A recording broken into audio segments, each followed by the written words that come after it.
Hello everyone, welcome back to Science Data Science YouTube channel. I'm Anija Jingan. I have 16 plus years of experience in AI and development.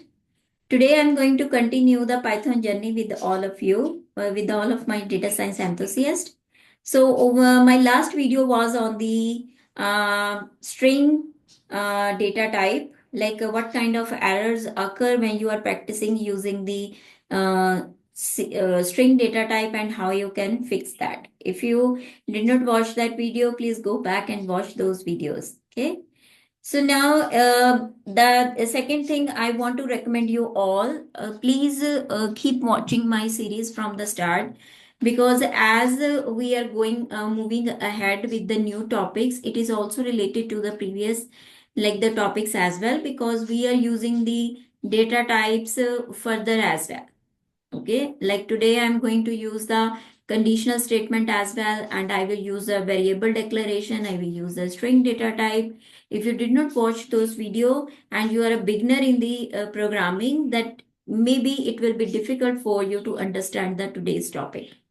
Okay, so this is a highly recommend whenever you start learning the programming, start it from scratch. And if you need any help, you are stuck in somewhere, I'm here to help you. And I will also provide the Jupyter Notebook link. You can download and practice using the same notebook. If you want me to check your notebook, you can email me at contact@sciencedatascience.com. Okay. Now, today I'm going to discuss the most popular topic in Python, that is the looping, loops in Python. So there are basically two type of loops, and further there are two, like it's kind of extension of their loops, but there are mainly two type of loops in Python, that is for loop and while loop. These loops we also call it iterative or iteration statements as well, because this is something which will keep on running itself. You only need to write a code, it will keep on checking the things till it is not finished, and it will stop execution once the statement gets false. Okay, so let's start with the definition. And before moving ahead, again, I will say this is the most oftenly used, like the loop system along with the conditional statement. Either you want to be a programmer, or either you are doing the machine learning code, or you are writing a code for your data analysis or machine learning models. Okay. So here I will tell you today all type of the loops, but in detail, practically we will implement the four loops only. In my upcoming videos, I will explain each and every type of the loop in detail. Okay. Today I'm going to discuss about the four loops only practically. But before that, I will write down the all different type of the loops in Python. So let's start. If you have already opened the notebook, so start typing. The first one is your for loops. Okay, so this is very very popular. Okay, and you use it when you like execute the statement, like if you have more than one value. Okay, so you don't need to print everything in a single statement. You just need to write a two piece of line of code. That's it. Rest it will do it itself. Okay, now the second one is while loop. Okay, this is also very popular loop. The third one is nested loops. So we nested loop means loop inside loop. Okay, it can be like the start with the while loop and inside is for loop. It can be start with for loop inside is while, or for inside for. Okay, it depends upon the requirement. And then we can make it little small. Okay, and then we have the last one is infinity loops. Okay, infinity loops, like when condition never goes false, it's just keep on continuous running. And maybe you are thinking, why should I need this loop if it is not going to stop anytime? But you need some time for the backend processes. Okay, so you want to like break the loop according to your condition, but you want to keep it running for a long time. Okay, but you can stop this loop as well using the break statement. Okay, so I will tell you how. Okay, and this break statement, and there is one other statement that is continue. This is also applicable to your conditional statement, which we have done in our previous videos. That is if else as well. Okay, so we will do it step by step. Okay, now let's start with the for loop. Write a for loop program to print fruit list. Okay, so now I am saying I want to print a name of the fruits. Okay, so today I'm going to use a new data type, but I did not make like release a video on this. I will release it after finishing my this series, and so we can use the for loops with that one as well. Okay, so here the new data type is list, but I will explain it in a detail in upcoming videos. Okay, the list is a like a kind of data type which contains more than one value or element, and it is in the sequence. Okay, it's called sequential data. Okay, so I will name here declare fruit name is equals to square bracket. It start with square bracket, close with square bracket. It is called list. So whenever you see this kind of declaration, it is called list in Python. It may contain float, it may contain integer, it may contain mix of both, or it may contain only string or mix of three, string, float, integer. So this is very, very useful. Basically, when you will like practice using the your data set machine learning, you will found your data set either in the form of list or dictionary. Mostly you are going to deal with this data type. Okay, the next one is dictionary. I will explain it once we are done with this looping series. Okay, so here we will declare I want to print the fruit name. So I will declare first this one apple. Here orange. It's pineapple. And then there is a banana. Here we go. Okay. So you can see I have declared the four like the elements inside the list. You may declare 100, whatever you like, 10, 20, 15. This is your choice. Okay. So this is called list. It contains a series of data. Now, if you want to look how it look like if you print it, you can. I'm not printing it using the print statement because it is not required here. I'm not going to show it professionally like this way. This is not the right way to show it. Okay. So I am going to use now the for loop to print it. The one way is like I can print it. Um, this is not fine. If I say here like this, look at this fruit underscore name. It's the same output. It's not, it doesn't look professional, right? So I need for loop for it. Okay.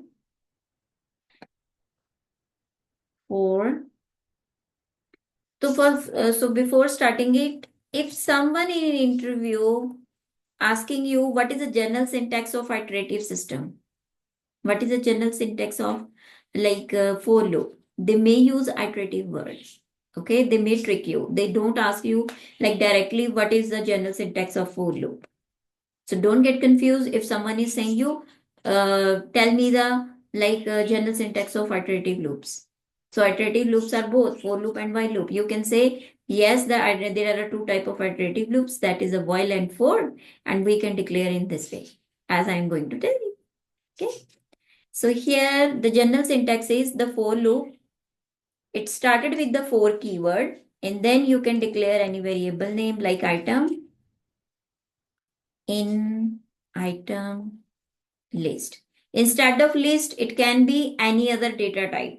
Okay, it is not restricted to a list only. I am considering the declaring the list today, but we will do more examples when we will like do the other data types. Okay, So here, this is the general syntax, and here you will write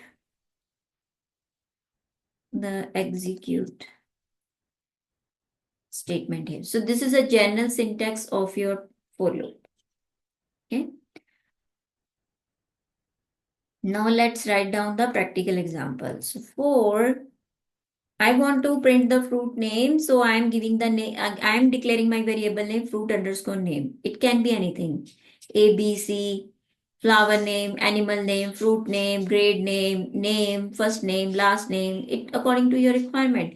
I want to make my professional notebook, so that's why I'm declaring it fruit underscore name because I'm going to print the fruit name. Okay.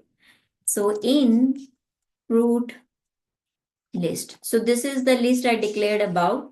So you can see what the for loop is going to do now. It will automatically iterate over your list starting from the zero index. 0, 1, 2, 3. Okay. So it will check, does the item exist in list or not. If yes, then it should print fruit underscore name. That's it. You can see how easy it is. Okay. So this is the most widely used, like the statements or iterative systems. Either you are you are doing development or machine learning data analysis. Okay. So keep practice it.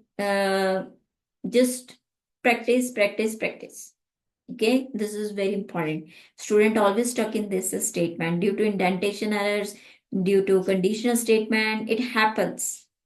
Okay, I'm sharing with you like with my experience. Students sometimes they afraid from the loops inside loop.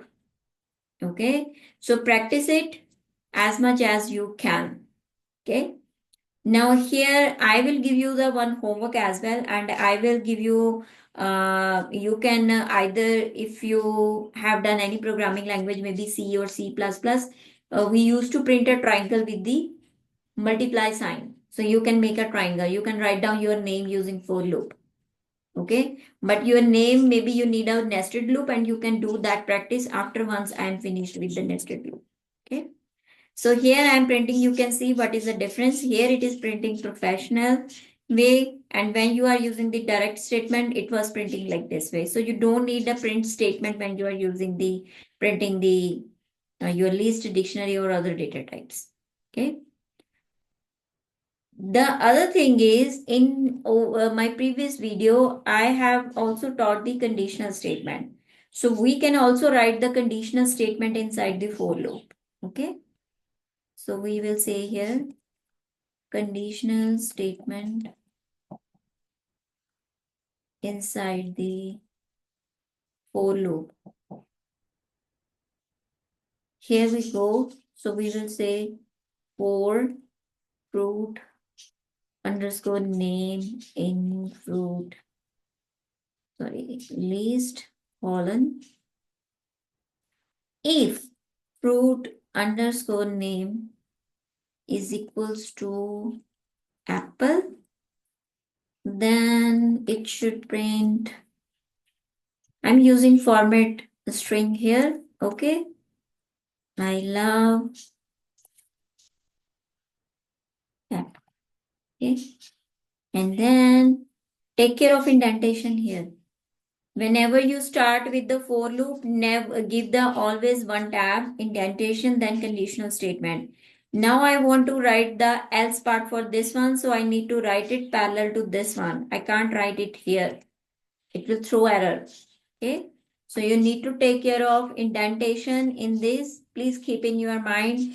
Very important. That's why I'm saying practice the for loop using multiple conditional statement. It will help you to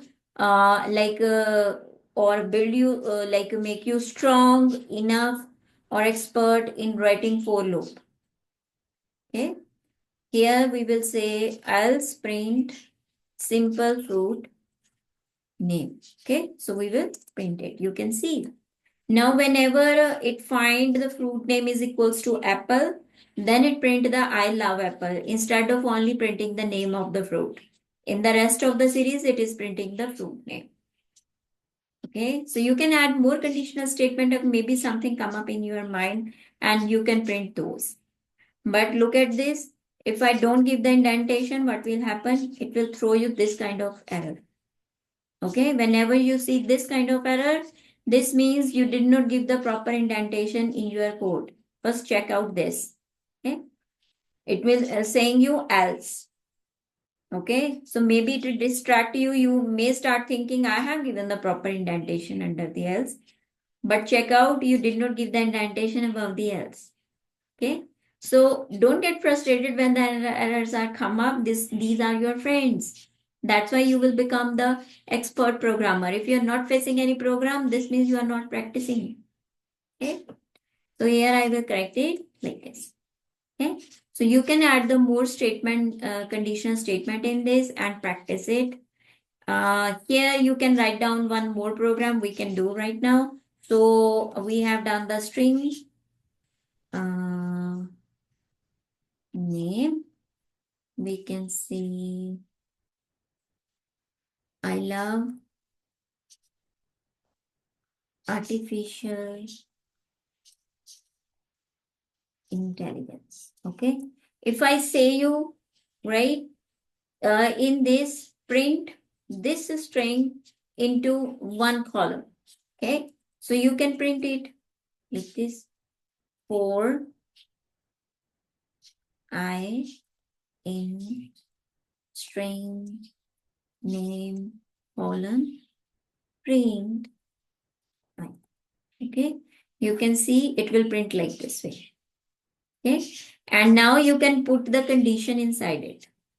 If it found the I character, okay, then it should uh, replace it with the some other character. Okay. So how would you replace? Remember how can we replace a string character or not? If yes, how? If not, why? So you whenever you are like doing the programming, you need to think in this way. Then you will become expert programmer. It's not something like you are writing a straightforward program. I am giving you the exercise. You are doing only this. You are not thinking out of box. Okay. You need to think out of box. Okay. You can see it took my only 15 to 20 minutes, right? If you write this program, what I am asking you, then it will take you another half an hour only. But you will become expert, right? So this is the thing how you can do the practice. Don't try to be stick only to the statements which is given to you.